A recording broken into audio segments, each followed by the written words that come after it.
താതന്റെ മാർവല്ലേ ചൂടനിക്ക്, താതന്റെ കൈയല്ലേ തണലെനിക്ക്. കൊതിയേറുമേ അരികിൽ വരാം. പറയുന്ന ഒരു വാചകമുണ്ട്, നാഥ രാത്രി മുഴുവൻ അധ്വാനിച്ചു എന്നിട്ടൊന്നും ലഭിച്ചില്ല. ശൂന്യമായ ഒരു പടകുമായിട്ട് നിൽക്കുന്ന പത്രോസിനെ ഞാൻ ഓർക്കുകയാണ്. അതുപോലെ തന്നെ ഇന്ന് ദൈവത്തിന്റെ തിരുസന്നിധിയിൽ രാത്രി മുഴുവൻ അധ്വാനിച്ചു, ദൈവസന്നിധിയിൽ വന്നിരിക്കുന്നു. എംപ്റ്റി ആയിട്ടുള്ള ഒരു ബോട്ടാണ് എൻ്റെ കയ്യിലുള്ളത്. എന്നാൽ എനിക്കൊരു പ്രത്യാശയുണ്ട്, നാഥന്റെ വാക്കിന് ഞാൻ വലയിറക്കുകയാണ്. ഇന്നൊരു ദൈവ നിയോഗത്താൽ ഇന്നൊന്ന് വലയിറക്കി കഴിയുമ്പോൾ എനിക്കറിയാം ഒരു പെരുത്ത മീൻകൂട്ടം കിട്ടും, ഒരു വലിയ ജയം കിട്ടും, ഒരു വലിയ നന്മ കിട്ടും, വലിയ അവകാശം കിട്ടും. വലിയ പ്രതിസന്ധിയിൽ നിന്ന് മാറി ജീവിതത്തിൽ ഇതുവരെ ലഭിക്കാത്ത, ഇതുവരെ അനുഭവിക്കാത്ത പുത്തൻ അനുഭവങ്ങൾ ലഭിക്കുമെന്ന് ഞാൻ ധൈര്യമായി വിശ്വസിക്കുകയാണ്. അതിൻ്റെ ഒരു പ്രത്യേകത, അത് എനിക്ക് മാത്രമല്ല. ആ പടക് നിറഞ്ഞു കഴിയുമ്പോൾ മറ്റ് പടകുകാരെയും കൂടെ വിളിച്ച് ഇന്ന് ഏതൊക്കെ ശൂന്യമായിരിക്കുന്ന പടകുണ്ടോ ആ പടകുകളെ മുഴുവൻ നിറച്ചിട്ട് എൻ്റെ നാഥൻ വിടുകയുള്ളൂ. കാരണം അവന്റെ വാക്കിന്റെ ശക്തി എത്ര വലുതാണ്. എത്ര പേർ വിശ്വസിക്കുന്നു ദൈവത്തിന്റെ ഒരു വാക്ക്? കർത്താവേ അങ്ങയുടെ വാക്കിന് ഇന്ന് ഇറങ്ങാൻ എത്ര പേർ തയ്യാറുണ്ട്? കർത്താവേ ഇന്ന് എന്നോട് സംസാരിച്ചാൽ ആ വാക്കിന് വേണ്ടി ഞാൻ മുന്നോട്ട് നീങ്ങാൻ പോവുകയാണ്. ഞാൻ ഒന്ന് വലയിറക്കുകയാണ്. ഞാൻ ഒരല്പം കൂടെ മുന്നോട്ട് പോവുകയാണ്. ആഴങ്ങളിലേക്ക് ഞാൻ ഒന്ന് ഇറങ്ങാൻ പോവുകയാണ്. ഒന്നും കൂടെ പറയട്ടെ, ഇന്ന് നമ്മൾ ചെയ്യാൻ പോകുന്നത് വചനത്തിന്റെ ആഴങ്ങളിലേക്ക് നീങ്ങി നമ്മളൊന്ന് മുന്നോട്ട് പോകാൻ പോവുകയാണ്. ഒന്ന് നീങ്ങി വചനത്തിന്റെ ആഴങ്ങളിലേക്ക് ഇറങ്ങിക്കഴിഞ്ഞാൽ ഒരു പെരുത്ത അനുഭവങ്ങൾ, സ്തോത്രം, ഇതുവരെ ലഭിക്കാത്ത ഒരു വലിയ നന്മയുടെ അനുഭവങ്ങൾ ഏറ്റുവാങ്ങുവാൻ ആഗ്രഹിക്കുന്നവർ ഇന്ന് ഈ വാക്കിന് മുമ്പിൽ കർത്താവെ എന്നോട് അരുളി ചെയ്യണമെന്നുള്ള ഒരു സമർപ്പണത്തോടെ ആയിരിക്കുന്നുവെങ്കിൽ നിശ്ചയമായും ദൈവം നമ്മെ അനുഗ്രഹിക്കുക തന്നെ ചെയ്യും. ഇന്ന് തിരുവചനത്തോടുള്ള ബന്ധത്തിൽ ഞാൻ ചിന്തിക്കാൻ ആഗ്രഹിക്കുന്നത്, നമ്മുടെ പ്രാർത്ഥനാ ദിവസമാണല്ലോ. ഈ 2 ദിവസങ്ങളിൽ വേർതിരിഞ്ഞിരുന്ന് പ്രാർത്ഥിക്കുന്ന ദിവസമാണ്. അധികം നേരം നമുക്ക് പ്രസംഗം കേൾക്കാൻ കഴിയാത്ത ഒരു കാലഘട്ടമായി മാറി എന്ന് എനിക്ക് നന്നായിട്ട് അറിയാം. ഈ അടുത്തിടെ കത്തോലിക്ക സഭയുടെ പരമാധ്യക്ഷൻ മാർപ്പാപ്പ പറഞ്ഞ ഒരു വാചകം ഞാൻ വായിക്കാനിടവന്നു. അദ്ദേഹം പറഞ്ഞത്, അച്ഛന്മാരോടെല്ലാം പറഞ്ഞു 8 മിനിറ്റ് കൂടുതൽ പ്രസംഗിക്കരുതെന്ന്. പ്രസംഗിക്കുകയാണെങ്കിൽ 8 മിനിറ്റ് പ്രസംഗത്തിൽ അവസാനിപ്പിക്കണം എന്ന് പറഞ്ഞു. കാലം മാറിയതാ. പണ്ട് ഒരു 10-15 വർഷം മുമ്പ് ഉപവാസ പ്രാർത്ഥനയ്ക്ക് പ്രസംഗിക്കാൻ പോയതൊക്കെ എനിക്ക് ഇപ്പോഴും ഓർമ്മയുണ്ട്. അന്ന് പറഞ്ഞു കഴിഞ്ഞാൽ പ്രസംഗം നിർത്താൻ സമ്മതിക്കില്ല. 11:30 മണിക്ക് പ്രസംഗിക്കാൻ തന്നു കഴിഞ്ഞാൽ 3 മണിക്കാണ് നിർത്തുന്നത്. അത്ര നേരം നിന്ന് പ്രസംഗിക്കണം. 2 ദിവസം പ്രസംഗിക്കാൻ പോയത് എനിക്ക് ഇപ്പോഴും ഓർമ്മയുണ്ട്. എന്ന് പറഞ്ഞാൽ അങ്ങനെ പ്രസംഗിക്കുകയും അത് അവരുടെ ജീവിതത്തിൽ വലിയ അനുഗ്രഹമായി മാറുകയൊക്കെ ചെയ്യുന്ന ഒരു കാലഘട്ടം ഉണ്ടായിരുന്നു. എന്നാൽ കാലമൊക്കെ മാറി വന്നപ്പോൾ പ്രസംഗത്തിന്റെ സമയം, ആരാധനയുടെ സമയം എല്ലാം കുറഞ്ഞു വരികയാണ്. അങ്ങനെ കുറഞ്ഞു വന്നപ്പോൾ ഇപ്പോൾ 1 മിനിറ്റ് പ്രസംഗം, അര മിനിറ്റ് പ്രസംഗം, അതൊക്കെയാണ് ആളുകൾക്ക് താല്പര്യം. അതിൽ കൂടുതൽ ഏകാഗ്രതയില്ല. അപ്പൊ ദീർഘസമയം കേട്ടിരിക്കണമെങ്കിൽ വളരെ ഭക്തിയോടെ ഇരിക്കണം. നാഥ എന്നോട് അരുളി ചെയ്യണമേ, ആ വാക്ക് കേട്ടിട്ട് വേണം എനിക്കൊന്ന് മുന്നോട്ട് പോകാൻ, അല്ലെങ്കിൽ വലയൊന്ന് ഇറക്കാൻ എന്ന് ചിന്തിച്ച് നമ്മൾ മുന്നോട്ട് പോവുകയാണെങ്കിൽ നിശ്ചയമായും അനുഗ്രഹിക്കപ്പെടും. അതുകൊണ്ട് ഇന്നത്തെ ധ്യാനത്തിന് വേണ്ടി 2 പ്രാർത്ഥനാ വിഷയം മാത്രം പറഞ്ഞ് ഞാൻ വേഗത്തിൽ ഇരിക്കാൻ ആഗ്രഹിക്കുകയാണ്. 2 പ്രാർത്ഥനാ വിഷയങ്ങൾ നമ്മൾ ഈ ദിവസങ്ങളിൽ പ്രാർത്ഥിക്കാനായിട്ട് പോവുകയാണ്. നമ്മുടെ വ്യക്തിപരമായ പ്രാർത്ഥനാ വിഷയങ്ങളൊക്കെ ഉണ്ടാകാം. എന്നാൽ അതിനേക്കാൾ ഉപരിയായി പൊതുവായി ദൈവസഭ ചേർന്ന് പ്രാർത്ഥിക്കേണ്ട 2 പ്രാർത്ഥനാ വിഷയങ്ങൾ പറയാനായിട്ട് താല്പര്യപ്പെടുകയാണ്. നമുക്ക് പരിചയമുള്ള കാര്യങ്ങളാണ് പറയാൻ പോകുന്നതെങ്കിലും ആ പ്രാർത്ഥനാ വിഷയങ്ങളുടെ ആഴങ്ങളിലേക്ക് നമുക്കൊന്ന് ഇറങ്ങി പോകാൻ കഴിഞ്ഞാൽ നിശ്ചയമായും ഒരു പെരുത്തിയ അനുഭവങ്ങൾ, അല്ലെങ്കിൽ ഒന്നും കൂടെ വർദ്ധിച്ച അനുഭവങ്ങൾ, ഒരു വലിയ വിടുതലിന്റെ അനുഭവങ്ങൾ ഒക്കെ പ്രാപിക്കാനായിട്ട് കഴിയും. ഒന്നാമതായിട്ട് നമുക്ക് കാണാനായിട്ട് കഴിയുന്നത്, യേശുക്രിസ്തു ഈ ഭൂമിയിൽ നിന്ന് കടന്നു പോയതിനു ശേഷം ശിഷ്യന്മാരോട് പറഞ്ഞു, നിങ്ങൾ കാത്തിരുന്ന് പ്രാർത്ഥിക്കണമെന്ന് പറഞ്ഞു. യെരുശലേം വിട്ടുപോകാതെ കാത്തിരുന്ന് പ്രാർത്ഥിക്കണമെന്ന് പറഞ്ഞു. അപ്പോൾ അതിലെ പ്രാർത്ഥനാ വിഷയം ഒന്നായിരുന്നു. ശിഷ്യന്മാർ 120 പേരും കൂടെ ഒരുമിച്ചിരുന്ന് പ്രാർത്ഥിക്കുന്ന മാളിക മുറിയിലെ പ്രാർത്ഥനാ വിഷയം ഒരു വിഷയമായിരുന്നു. ഒറ്റ വിഷയത്തിന് വേണ്ടിയാണ് 10 ദിവസം പ്രാർത്ഥിച്ചത്.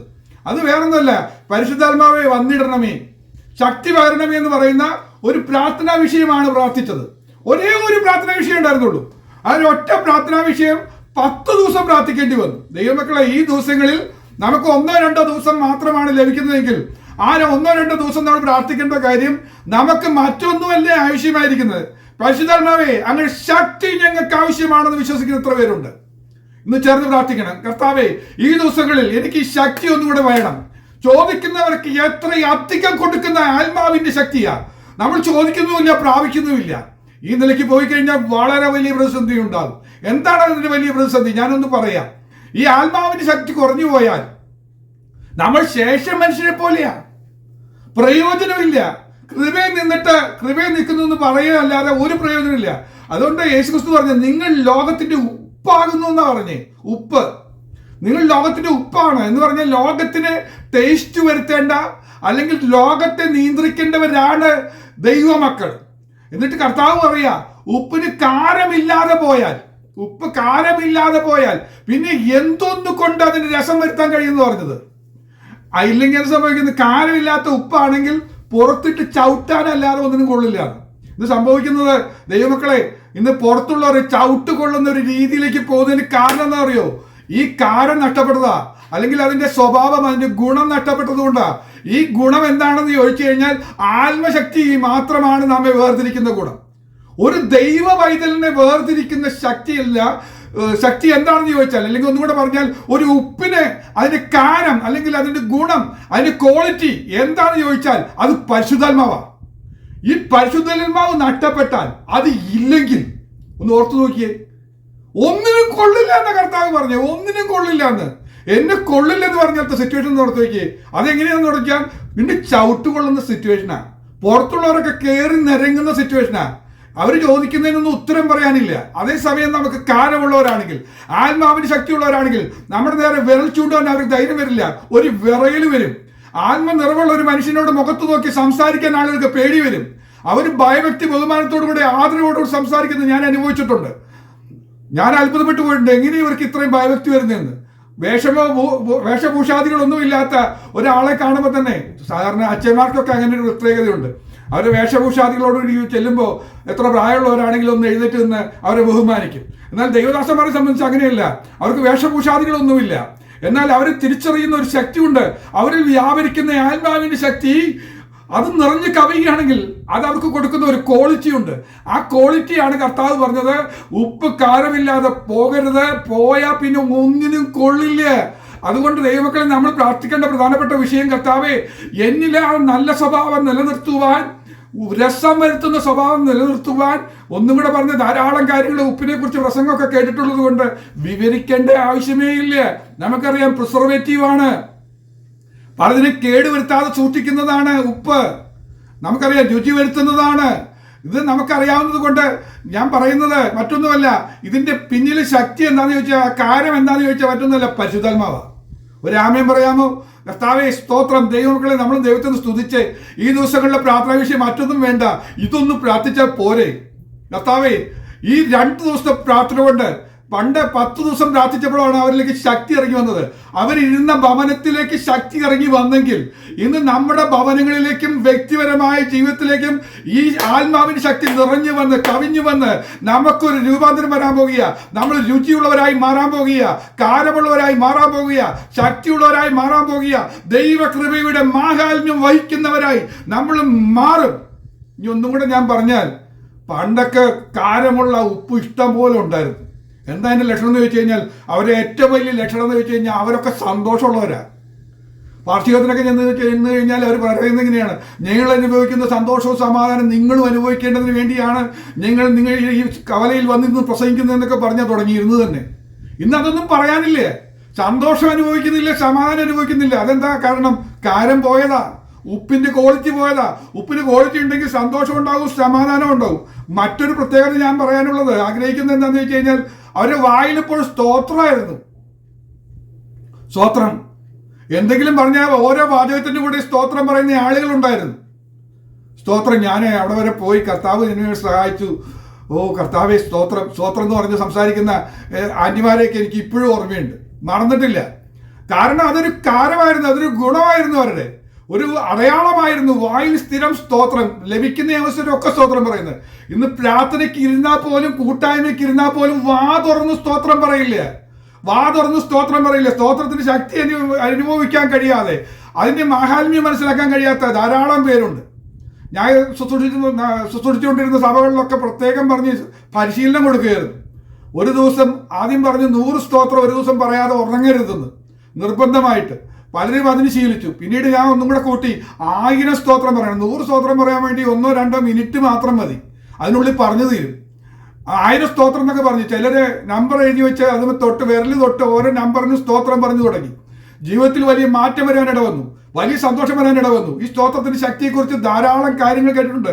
ഞാൻ കേട്ടിട്ടുള്ളൊരു സാക്ഷി ഇപ്പോഴും ഓർക്കുന്നുണ്ട്. തെക്കൻ തിരുവിതാംകൂറിലെ ഒരു പെന്തക്കോസ്ത് മിഷനിലെ ഒരു അമ്മച്ചിയുടെ സാക്ഷ്യം കേട്ടിട്ടുണ്ട്. ആ സാക്ഷ്യം ഇങ്ങനെയാണ്: അമ്മച്ചി വീട്ടിനകത്ത് പണി ചെയ്തുകൊണ്ടിരിക്കുന്ന സമയത്ത് 9 വയസ്സുള്ള മകൻ വീട്ടിന് പുറത്തിറങ്ങി നിന്ന് കളിച്ചോണ്ടിരിക്കുകയായിരുന്നു. പെട്ടെന്ന് കിണറ്റിലെന്തോ വീഴുന്ന ഒരു ഒച്ച കേട്ടു. ഓലയോ അതോ തേങ്ങ എന്തോ വീണല്ലോ എന്ന് ഓർത്ത് പുറത്തിറങ്ങി വന്ന് നോക്കി. ഒന്നും പെട്ടെന്ന് കണ്ടില്ല, കിണറ്റിലാ വീണെന്ന് മനസ്സിലായി. മോനെ വിളിച്ചപ്പോൾ മോനെ കാണാനില്ല, മോന്റെ ശബ്ദമൊന്നും കേൾക്കുന്നില്ല. എന്താ അവൻ എവിടെ പോയി എന്ന് വിചാരിച്ച് വേഗം ചെന്ന് നോക്കിയപ്പോൾ, കിണറ്റിൽ ചെന്ന് നോക്കിയപ്പോൾ ധാരാളം വെള്ളമുള്ള കിണറ്റിനകത്ത് മകൻ കിടന്ന് മുങ്ങി താണുകൊണ്ടിരിക്കുക. അവൻ താഴ്ന്നു ഒന്ന് പൊങ്ങി വരുന്ന സമയത്ത് ഇവൻ അമ്മ അലറി വിളിച്ച് പറഞ്ഞെങ്കിലും ആരും വരാനോ ഒന്നും ഉണ്ടായില്ല. അപ്പൊ അമ്മ മോനോട് പറഞ്ഞു, മോനെ സ്തോത്രം പറഞ്ഞ് സ്തുതിക്കടാ, വേറൊന്നും ചെയ്യാനില്ലടാ, സ്തോത്രം പറയടാ എന്ന് പറഞ്ഞ് അമ്മയ്ക്ക് അവനെ പ്രോത്സാഹിപ്പിച്ചു. അവൻ പൊങ്ങി വരുമ്പോൾ അവൻ സ്തോത്രം പറയാൻ തുടങ്ങി. അമ്മയ്ക്ക് ഓടി അടുത്ത വീട്ടിലൊക്കെ പോയി വിവരം പറഞ്ഞ് ഫയർഫോഴ്സിലേക്ക് വിളിച്ച് വരുമ്പോൾ തന്നെ 1.25 മണിക്കൂർ കഴിഞ്ഞെന്ന് പറഞ്ഞു വരുമ്പോൾ. പക്ഷെ ഒരു അത്ഭുത കാഴ്ച കണ്ടെന്നാണ് പറഞ്ഞത്. അവർ വന്നപ്പോൾ മോൻ കിണറ്റിൽ നിൽക്കുക. കാരണം ഒരു 10-13 അടി വെള്ളം താഴോട്ട് വറ്റിപ്പോയെന്നാണ് പറയുന്നത്. സ്തോത്രത്തിന്റെ ശക്തിയിൽ വെള്ളം വറ്റിപ്പോയി ആ മകൻ മുങ്ങാതെ നിൽക്കുക എന്നാ പറഞ്ഞത്. ഒന്ന് ഓർത്ത് നോക്കിയേ. ഒരു കേടും കൂടാതെ അവനെ പുറത്തെടുത്തു, ദൈവത്തെ സ്തുതിച്ചു. അന്ന് രാത്രി വീണ്ടും അത്രയും വെള്ളം വീണ്ടും വന്നെന്ന് പറഞ്ഞത്. ഒരു സ്തോത്രത്തിന് വെള്ളത്തെ വറ്റിക്കാനും തിരിച്ചു കൊണ്ടുവരാൻ കഴിഞ്ഞു എന്ന് പറഞ്ഞ് സാക്ഷി ഞാൻ കേട്ട് ദൈവത്തിന് മഹത്വം കൊടുത്തിട്ടുണ്ട്. ഇന്ന് സ്തോത്രത്തിന്റെ വില അറിയുന്നവർ എത്ര പേരുണ്ടെന്ന് എനിക്ക് അറിഞ്ഞുകൂടാ. ജീവിതത്തിലെ പ്രതിസന്ധികൾ മധ്യത്തിൽ സ്തോത്രം പറഞ്ഞ് ജയിച്ച ഒത്തിരി കഥകൾ എൻ്റെ മമ്മി പറയാറുണ്ട്, ഞാൻ നേരിട്ട് കണ്ടിട്ടുണ്ട്. വളരെ പ്രതിസന്ധി വന്നപ്പോൾ വെള്ളപ്പൊക്കം വീട്ടിനകത്തേക്ക് കയറി വന്ന സമയത്ത് വീട്ടിന് അകത്തേക്ക് വെള്ളം അരച്ചു കയറിക്കൊണ്ടിരിക്കുക. മക്കളെ കൊണ്ട് എന്ത് ചെയ്യണമെന്ന് അറിയാതെ നിന്നപ്പോൾ സ്തോത്രം പറഞ്ഞ് ഞങ്ങളെല്ലാം കൂടെ ഇരുത്തി സ്തോത്രം പറഞ്ഞുകൊണ്ടിരിക്കുന്ന സമയത്ത് ഒരു റോട്ടിൽ കൂടെ ആ രാത്രി നേരത്തെ ഒരാൾ വന്ന് അയാൾക്ക് കാര്യം മനസ്സിലായി, വെള്ളം ഒഴുകി പോകുന്നതിന് തടസ്സം ഉണ്ടായിട്ടുള്ളതാണ്. അത് മാറ്റാൻ വേണ്ടി അയാൾ ആ മഴയത്ത് നിന്ന് 1.5 മണിക്കൂർ അദ്ദേഹം ഒരു ദൈവദൂതനെ പോലെ നിന്ന് പ്രവർത്തിച്ച് ആ വെള്ളം ഒഴുക്കി പോകാനൊക്കെ ക്രമീകരണങ്ങൾ ചെയ്തു. അത് മനുഷ്യനാണോ ദൈവദൂതനാണെന്ന് പോലും അറിഞ്ഞുകൂടാ. സ്തോത്രത്തിന്റെ ശക്തിയാൽ വലിയ വിടുതൽ ലഭിച്ച എത്ര അനുഭവങ്ങളുണ്ട്. തീപിടുത്തമുണ്ടായ സമയത്ത് വിടുതൽ ലഭിച്ചത്, സ്തോത്രം പറഞ്ഞ് പ്രാർത്ഥിച്ചുകൊണ്ടിരുന്ന സമയത്ത് വിടുതൽ ലഭിച്ച അനുഭവങ്ങളൊക്കെ ഞങ്ങളുടെ കുടുംബത്തിന് മമ്മിയോടൊക്കെ സാക്ഷ്യം പറയാൻ പറഞ്ഞാൽ മമ്മി അത് നിന്ന് പറയും. ദൈവമക്കളെ, ഇന്ന് സ്തോത്രം പറയാൻ മടി പറഞ്ഞുകൊണ്ടിരിക്കുക. ഇന്ന് ഈ മീറ്റിംഗ് തീരുന്നത് വരെയെങ്കിലും അല്പനേരം ഇടപെടാതെ ഒന്ന് സ്തോത്രം പറഞ്ഞു നോക്ക്. നിശ്ചയമായി ഒരു അനുഗ്രഹം നിങ്ങളുടെ ഭവനത്തിൽ നിറഞ്ഞു വരുമെന്ന് ഞാൻ പ്രത്യാശിക്കുകയാണ്. പടകം നിറയുന്ന ഒരു അനുഭവം, വർദ്ധിച്ചു വരുന്ന ഒരു അനുഭവം, നിറഞ്ഞ പടകം മാറി എല്ലാ പടകിനെയും വിളിച്ചു വരുത്തി നിറയ്ക്കുവാൻ കഴിയുന്ന രീതിയിൽ ഒരു വലിയ ജയം എൻ്റെ കർത്താവ് ഒരുക്കിയിട്ടുണ്ട്. ഏറ്റെടുക്കുവാൻ എത്ര പേർ തയ്യാറുണ്ടെന്ന് എനിക്ക് അറിഞ്ഞുകൂടാ. അതിനുവേണ്ടി ഒന്ന് ഒരുങ്ങട്ടെ എന്ന് ഞാൻ പറയുകയാണ്. അപ്പൊ കർത്താവ് അവർ ശിഷ്യന്മാരോട് പറഞ്ഞു, നിങ്ങൾ കാത്തിരുന്ന് ശക്തി പ്രാപിച്ചിട്ടേ മുന്നോട്ട് പോകാവൂ. നിങ്ങൾ ദൈവമക്കളായി ലോകത്തേക്ക് ഇറങ്ങണം എന്നുണ്ടെങ്കിൽ ഈ ശക്തിയില്ലാതെ പോകരുത്. ശക്തിയില്ലാത്തവരൊന്നും ദൈവമക്കളല്ല. അവരെ ലോകം ചവിട്ടിക്കൂട്ടും. ഈ സ്ഥിതി മാറി, ചവിട്ടുന്ന അനുഭവങ്ങളൊക്കെ മാറി മാനിക്കപ്പെടുന്ന, ആദരിക്കുന്ന രീതിയിലേക്ക് നമ്മൾ മാറുവാൻ തക്കവണ്ണം ഈ ദിവസത്തെ പ്രാർത്ഥനയ്ക്ക് കഴിയട്ടെ എന്ന് ഞാൻ പ്രത്യാശിക്കുകയാണ്. ഞാനൊരു വാക്യം വായിക്കട്ടെ. ലൂക്കോസിന്റെ സുവിശേഷം 12:49 വാക്യം. ലൂക്കോസ് 12:49. ഭൂമിയിൽ തീയിടുവാൻ ഞാൻ വന്നിരിക്കുന്നു, അത് ഇപ്പോഴേ കത്തിയെങ്കിൽ കൊള്ളായിരുന്നു എന്നല്ലാതെ ഞാൻ മറ്റെന്ത് ഇച്ഛിക്കേണ്ടു. കർത്താവ് പറയാ, കർത്താവിൻ്റെ ഒരു ആഗ്രഹം പറയാ, അത് മറ്റൊന്നുമല്ല. ഞാൻ ഭൂമിയിൽ തീയിടുവാൻ വന്നിരിക്കുന്നു. കർത്താവ് ഭൂമി വന്നത് തീയിടാനാ. അതാ ഞാൻ ആഗ്രഹിക്കുന്നത്. അത് നന്നായി ഒന്ന് കത്തണം. ഇന്ന് നമ്മൾ ആഗ്രഹിക്കുന്നത് മറ്റൊന്നുമല്ല, തീയിട്ട് കർത്താവിട്ട തീ ഒന്ന് കത്തണം. അത് കത്തിയെങ്കിൽ കൊള്ളായിരുന്നു. ഇതല്ലാതെ വേറൊന്നും ഞാൻ ഇച്ഛിക്കുന്നേ ഇല്ല എന്ന് പറഞ്ഞത്. കർത്താവ് ഇച്ഛിക്കുന്ന ഒരു വലിയ കാര്യം നമ്മെക്കുറിച്ചുള്ള ദൈവത്തിന്റെ ഉദ്ദേശം വെളിപ്പെടുത്തുകയാണ്, പരിശുദ്ധാത്മാവെന്ന് വെളിപ്പെടുത്തുകയാണ്. നമ്മൾ പ്രാർത്ഥിക്കുമ്പോൾ, പരിശുദ്ധാത്മാവിന്റെ ശക്തിക്ക് വേണ്ടി പ്രാർത്ഥിക്കുമ്പോൾ ആത്മാവിന്റെ ഒരു ഇടപെടൽ പറയുക, കർത്താവ് തീയിടാൻ ഉദ്ദേശിക്കുന്നുണ്ട്. ഈ തീ ഒന്ന് കത്തി കത്തി കത്തി ഒന്ന് ജ്വലിക്കണം. തീ എന്ന് പറയുമ്പോഴേ ചിലർക്ക് പേടിയാ. ചിലർ ചിന്തിച്ചു വെച്ചിരിക്കുന്ന തീ എന്ന് പറഞ്ഞു കഴിഞ്ഞാൽ നരകാഗ്നി മാത്രമേ ഉള്ളൂ എന്ന് ചിന്തിച്ചു വെച്ചിരിക്കുക. അങ്ങനെയൊന്നുമല്ല. തീയെക്കുറിച്ച് വേദപുസ്തകം പറയുന്ന പല കാര്യങ്ങളുണ്ട്. നരകാഗ്നി മാത്രമൊന്നുമല്ല. യിരെമ്യാ പ്രവാചകൻ പറയുന്നുണ്ട് 23:29 പറയുന്നത്, എൻ്റെ വചനം തീ പോലെയും പാറയെ തകർക്കുന്ന ചുറ്റിക പോലെയും അല്ലയോ എന്ന് യഹോവയുടെ അരുളപ്പാട്. അപ്പൊ കർത്താവ് പറഞ്ഞത്, ഈ തീ എന്ന് പറഞ്ഞത് ഇവിടെ പറഞ്ഞിരിക്കുന്നത് നരകാഗ്നിയൊന്നുമല്ല, ഭൂമി നരകാക്കാൻ വേണ്ടി വന്നൊന്നുമല്ല പറഞ്ഞത്. വചനം ഒന്ന് കത്തിയെങ്കിൽ കൊള്ളായിരുന്നു എന്ന് പറഞ്ഞത്. യേശുക്രിസ്തു പറയുന്നത് ഇവിടെ പറഞ്ഞു, യിരെമ്യാ പ്രവാചകൻ പറയുന്നത്, നിന്റെ വചനം തീ പോലെയും പാറയെ തകർക്കുന്ന ചുറ്റിക പോലെയും അല്ലയോ എന്ന് യഹോവയുടെ അരുളപ്പാട്. യഹോവ പറയുന്ന കാര്യം എന്താ? വചനമാണ് തീ.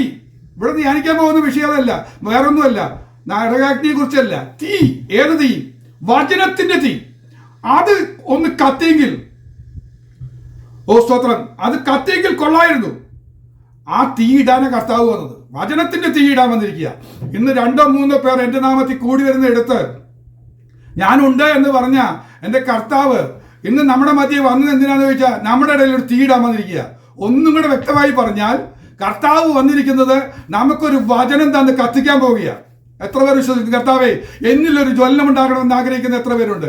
ഒരു തീ കത്തി എന്നിലൊരു ജ്വലനം ഉണ്ടാകണമെന്ന് ആഗ്രഹിക്കുന്ന ദൈവമക്കൾ ദൈവത്തെ ഒന്ന് സ്തുതിച്ച് ആരാധിച്ചട്ടെ. ഹല്ലേലൂയ! ഒരു നിമിഷം കൂടെ തീ ഒന്ന് കത്തട്ടെ, വചനത്തിന്റെ തീ ഒന്ന് കത്തട്ടെ, വചനത്തിന്റെ തീ ഒന്ന് കത്തട്ടെ, ജ്വലനം ഉണ്ടാകട്ടെ. ആ ജ്വലനം ഉണ്ടായാൽ വലിയ ജയം നമുക്ക് ലഭിക്കുകയാണ്. വ്യക്തമാക്കാൻ നമുക്കറിയാവുന്ന കാര്യമുണ്ട്. എമ്മോസിലേക്ക് പോയ ശിഷ്യന്മാരുടെ കാര്യം പറയുന്നത് ഇങ്ങനെയാണല്ലോ. ലൂക്കോസിന്റെ സുവിശേഷം 24:32 പറയുന്നുണ്ട്, അവൻ വഴിയിൽ നമ്മോട് സംസാരിച്ചു തിരുവെഴുത്തുകളെ തെളിയിക്കുമ്പോൾ നമ്മുടെ ഹൃദയം നമ്മുടെ ഉള്ളിൽ കത്തിക്കൊണ്ടിരുന്നില്ലയോ എന്ന് അവർ തമ്മിൽ പറഞ്ഞു. വ്യക്തമായി ഞാൻ പ്രതീക്ഷിക്കുക, ഇപ്പൊ വ്യക്തമാവുന്നത് പ്രതീക്ഷിക്കുക. കർത്താവ് നമ്മുടെ കൂടെ വന്നിട്ട്, അല്ലെങ്കിൽ നമ്മുടെ മധ്യേ വന്നിട്ട് ഇന്ന് സംസാരിക്കുമ്പോൾ ഒന്ന് ശ്രദ്ധ വെച്ച് കേട്ടെ. തിരുവെഴുത്തുകളെ തെളിയിച്ചു പറയുമ്പോൾ ഉള്ളിലൊരു ജ്വലനമുണ്ടായാൽ കർത്താവിന്റെ ഇഷ്ടം നിറവേറാൻ പോകുക. ആ വചനത്തിന്റെ ജ്വലനത്താൽ എന്താ സംഭവിക്കാൻ പോകുന്നത്? തീ കത്തുമ്പോഴുള്ള ഗുണം പറഞ്ഞുതരാം. എന്താ സങ്കീർത്തനക്കാരൻ പറയുന്നത്? തീയിങ്കൽ മെഴുകുരുകുന്നത് പോലെ ദൂഷ്ടന്മാർ ദൈവസന്നിധിയിൽ ഇല്ലാതെയാകും. ഈ തിരുസാന്നിധ്യത്തിന്റെ മധ്യത്തിൽ വചനത്തിന്റെ ജ്വലനം മതി അന്ധകാര ദുഷ്ട വ്യാപാരങ്ങൾ നിന്റെ വീട്ടിനകത്ത് ഉരുകി മാറുന്നത് കാണാൻ കഴിയും. അതിന്റെ സ്വാധീനം പിന്നെയില്ല. അത് ഉരുകി മാറുക തന്നെ ചെയ്യും. നിന്റെ വ്യക്തിപരമായ ജീവിതത്തിൽ പോരടിച്ചു നിൽക്കുന്ന രോഗബന്ധനമിട്ട്, കഷ്ടമിട്ട്, ക്ലേശമിട്ട്,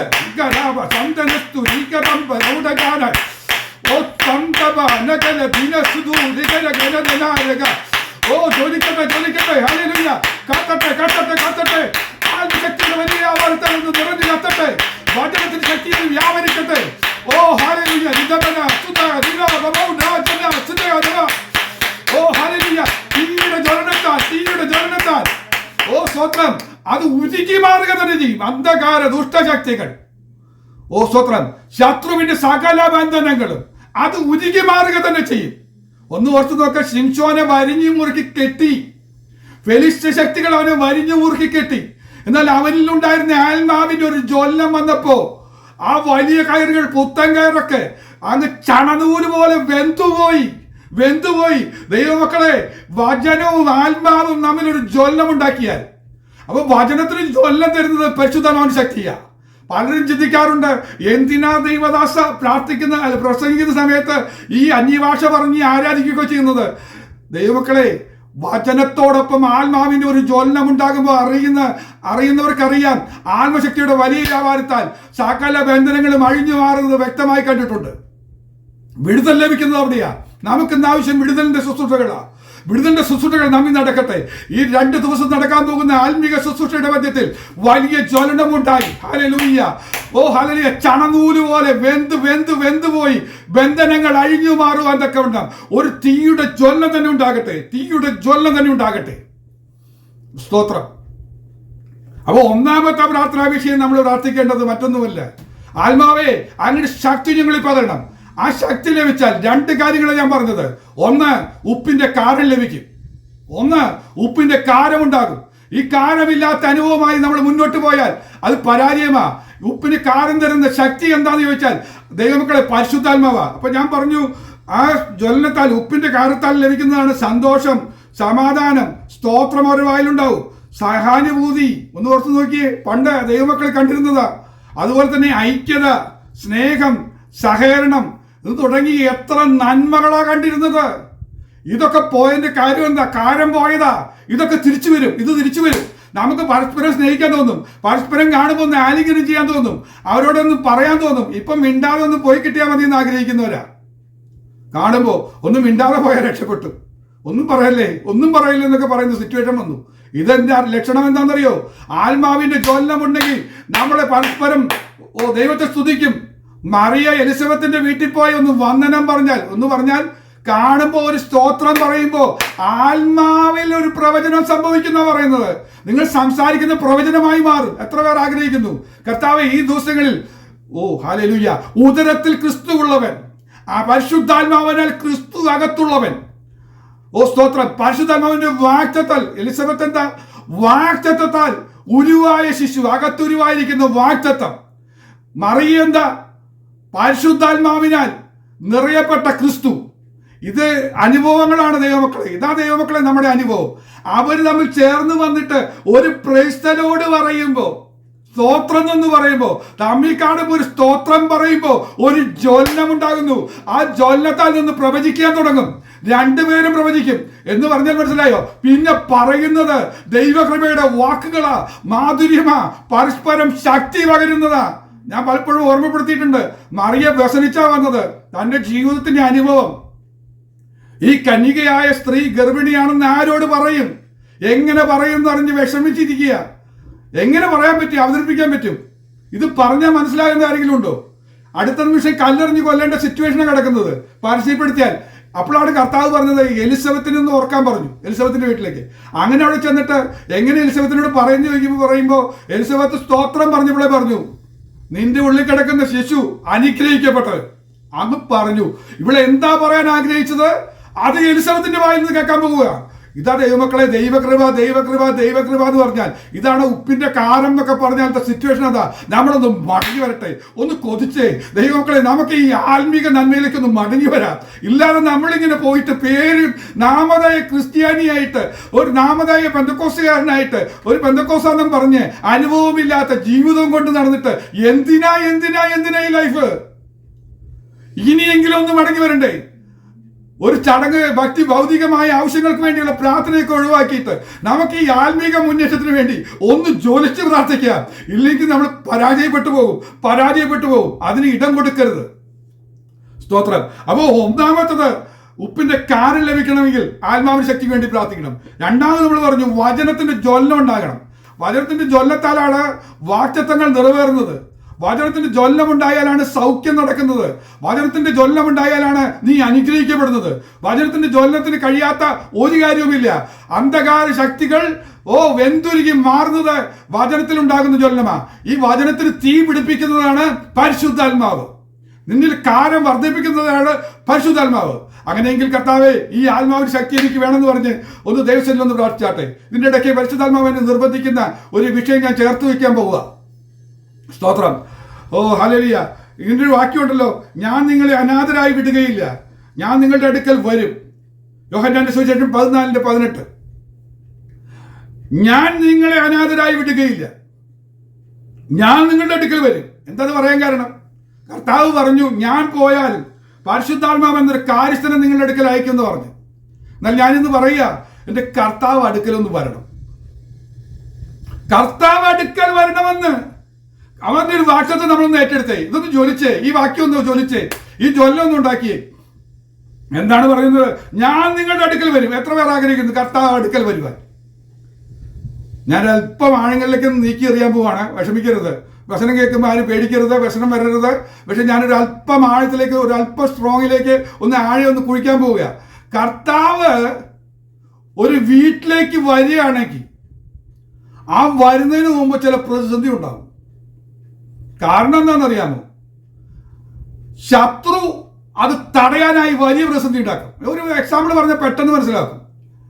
ഗദരദേശത്തെ ഭൂതഗ്രസ്തനെ സൗഖ്യമാക്കാൻ വേണ്ടി യേശു പോവുക. പടകിൽ കയറി ഒരു പോക്ക് പോകുന്ന സമയത്ത് നമ്മൾ കാണുന്നത് കണ്ടോ? ആ പടകിനെ മുക്കിക്കളയാൻ വേണ്ടി അതുവരെ ഇല്ലാത്ത ഒരു പെരുങ്കാറ്റും തിരമാലയുടെ ഓളവും എല്ലാം വന്ന് പ്രതിസന്ധി ഉണ്ടാക്കുന്ന നമ്മൾ കാണാം. എന്താ? യേശു വരുന്നു. അവൻ അടുത്ത് വരുന്ന സമയത്ത് അന്ധകാര ശക്തികളെ ഇളകി പോരാടും. നിന്റെ അടുക്കൽ യേശു വരുന്നതിന്റെ ചില അടയാളങ്ങളാ നിന്റെ ഭവനത്തിൽ നടക്കുന്ന ചില പ്രതിസന്ധികൾ. ഇന്ന് നീ ഭാരപ്പെടുന്ന വിഷയങ്ങൾ, ക്ലേശിക്കുന്ന വിഷയങ്ങൾക്ക് കാരണമെന്നറിയോ? എൻ്റെ യേശു വരാൻ സമയമായി. അവിടെയാണ് കർത്താവ് പറഞ്ഞത്, നിന്നെ അനാഥനാക്കുവാനാണ് അന്ധകാര ശക്തി ശ്രമിക്കുന്നത്. ചിലരെ മുക്കിക്കളഞ്ഞിട്ട്, ചിലരെ കൊന്നു കളഞ്ഞിട്ട് അവരെ ഇല്ലാതെയാക്കിയിട്ട് നിന്നിൽ ഒരു അനാഥത്വം കൊണ്ടുവരാനായിട്ട് ശ്രമിക്കും. അപ്പൊ കർത്താവ് പറയാ, ഞാൻ നിന്നെ അനാഥരായി വിട്ടുകയില്ല. അങ്ങനത്തെ ഒരു സിറ്റുവേഷൻ പിശാച് ഒരുക്കുന്നു എന്ന് കണ്ടാൽ ഞാൻ അവിടെ വരും. ഒരു മനുഷ്യൻ അവിടെ കിടന്ന് ഒറ്റക്കെട്ട് കിടക്കുക. എവിടെ കിടക്കുന്നറിയോ? വീട്ടിലല്ല. വീട്ടിൽ കിടന്നുറങ്ങേണ്ടവൻ ശവക്കോട്ടെ കിടന്നുറങ്ങുകയാ. അവനെ കൂടെ ആരും നിൽക്കാനില്ല. കാരണം അന്ധകാര ശക്തിയുടെ ലക്ഷ്യം എന്താ? ഇവനെ അനാഥനാക്കിയിരിക്കുക, അവനെ ഒറ്റപ്പെടുത്തിയിരിക്കുക. അങ്ങനത്തെ സിറ്റുവേഷൻ വരുന്ന സമയത്ത് എൻ്റെ കർത്താവ് അടുക്കൽ വരും. ഒന്നും കൂടെ ഒന്ന് പറഞ്ഞേ, ആത്മാർത്ഥമായി പറഞ്ഞേ, നീ ഒറ്റപ്പെട്ടു എന്ന് നിനക്ക് തോന്നുന്നുണ്ടോ? സ്തോത്രം. കൂട്ടുകാര് ഇപ്പൊ സ്നേഹബന്ധമില്ല, അയൽക്കാർ സ്നേഹബന്ധമില്ല, ചാർച്ചയിൽ സ്നേഹബന്ധമില്ല, വീട്ടിനകത്തും ഞാൻ ഒറ്റപ്പെട്ടു എന്നൊക്കെ തോന്നി വിഷമിക്കുന്ന ചില ബന്ധങ്ങളുടെ ചില വിഷയങ്ങളുടെ മധ്യത്തിൽ ദൈവത്തിന്റെ ശക്തിയാൽ ഞാൻ വിളിച്ചു പറയട്ടെ, ആത്മാവിൽ വിളിച്ചു പറയട്ടെ, നീ ഒറ്റപ്പെട്ടെന്ന് തോന്നുന്ന സമയത്ത് കർത്താവിന്റെ ഈ വാക്തത്വം ഏറ്റെടുത്തുകൊള്ളുക. നിന്നെ അനാഥനായി വിടുകയില്ല.